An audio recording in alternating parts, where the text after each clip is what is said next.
నమస్తే అండి, welcome to modern poet Madhuri's kitchen. శనగపప్పు పాటోలి ఎలా చేయాలో చూపించబోతున్నాను. దానికి ముందుగా ఒక కప్పు శనగపప్పుని గంట ముందు నీళ్ళలో నానబెట్టి ఉంచుకోవాలి. ఇలా మెత్తగా నానిన పప్పుని శుభ్రంగా 1-2 సార్లు కడిగేసి పక్కన పెట్టుకోండి. మనం తీసుకున్న క్వాంటిటీకి మనం సన్నగా తరిగిన ఉల్లి తరుగు, జీలకర్ర కొద్దిగా, వెల్లుల్లి రెబ్బలు, కరివేపాకు, ఎండుమిర్చి, పచ్చిమిరపకాయలు. అంతేనండి, చాలా ఈజీ, టేస్టీ కూడా. ముందు జీలకర్ర వేయించుకుని, ఆవాలు వద్దండి, ఓన్లీ జీలకర్ర, వెల్లుల్లి, పచ్చిమిర్చి, కరివేపాకు, కాస్త ఉల్లి తరుగు. దీని మీకు ఉల్లి తరుగు వెల్లుల్లి లేకుండా కూడా చేసుకోవచ్చు. మడి భోజనాలకి వీటికి కావాలంటే కూడా మానేయచ్చు. ఇదేంటంటే అప్పటికప్పుడు మనకి ఏ కూరగాయలు లేవు, టేస్టీగా కావాలి అనిపిస్తే ఇలా కూడా చేసుకోవచ్చు. తాలింపు వేగిన తర్వాత ఒక పెద్ద ఆనియన్ని సన్నగా తరిగి, మీకు ఇందులోనే క్యాప్సికమ్ వేసుకోవచ్చండి. ఇప్పుడు ముందుగా నానిన దాంట్లో రుచికి సరిపడా సాల్ట్, ఒక చిన్న పచ్చిమిరపకాయ కూడా వేసి మెత్తని పేస్ట్లా గ్రైండ్ చేసుకోవాలి. అలానే మెత్తగా కాదు, అలానే బరకగా కాదు. రుచికి సరిపడా కారం,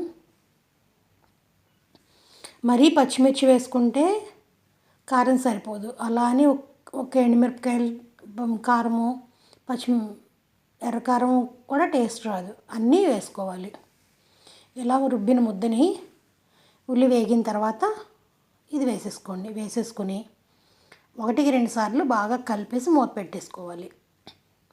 మీకు చిన్న మసాలా నచ్చుతుంది అనుకున్న వాళ్ళు తాలింపులో 2 లవంగాలు దంచి వేసుకోండి, నూనెలోనే వేసుకోండి. లేదు ఇందులో మీకు తాలింపులో లవంగాలు గట్ట నచ్చదు అన్న వాళ్ళు స్కిప్ చేసుకోవచ్చు. అలా లో ఫ్లేమ్లో మూత పెట్టుకుంచుకుంటే 5 మినిట్స్కి మొత్తం ఇలా గట్టి పడుతుంది అన్నమాట. నెమ్మదిగా అడుగు నుంచి కలుపుకుంటూ, ఎక్కువ కలుపుకోవాలండి, లేదంటే ఉండలు కడుతుంది.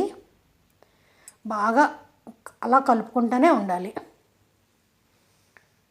అలా కలుపుకుంటూ మూత పెట్టుకుంటూ ఒక 5 మినిట్స్ అలా మూత పెట్టుకుంటూ కలుపుకుంటూ ఒక 10 నిమిషాలు కలిపామనుకోండి, పొడిలాడుతూ పొడిపప్పు రెడీ అయిపోతుంది. శనగపప్పు పాటోలి రెడీ. మీకు ఇది ఫ్రైలాగా కాదు, కర్రీలాగా కాదు, పొడిలాగా కాదు. అన్నంలోకి రకరకాలు వండుకున్నా సరే ఇది పైన నిమ్మకాయ పిండుకుని కాస్త నూనె వేసుకుని అన్నంలో కలుపుకుంటే చాలా టేస్ట్ వస్తుందండి. కొత్తగా చేసేవాళ్ళు అయితే మటుకు ఒకసారి ట్రై చేయండి. ఎంత పొడిలాడితే ఎలా ఉందో చూసారా? చాలా ఈజీ అండి. 15-20 నిమిషాల్లో అయిపోతుంది. పప్పు కానీ మనం నానబెట్టి ఉంచుకున్నాం అనుకుంటే. నచ్చితే లైక్ చేయడం మాత్రం మర్చిపోవద్దు.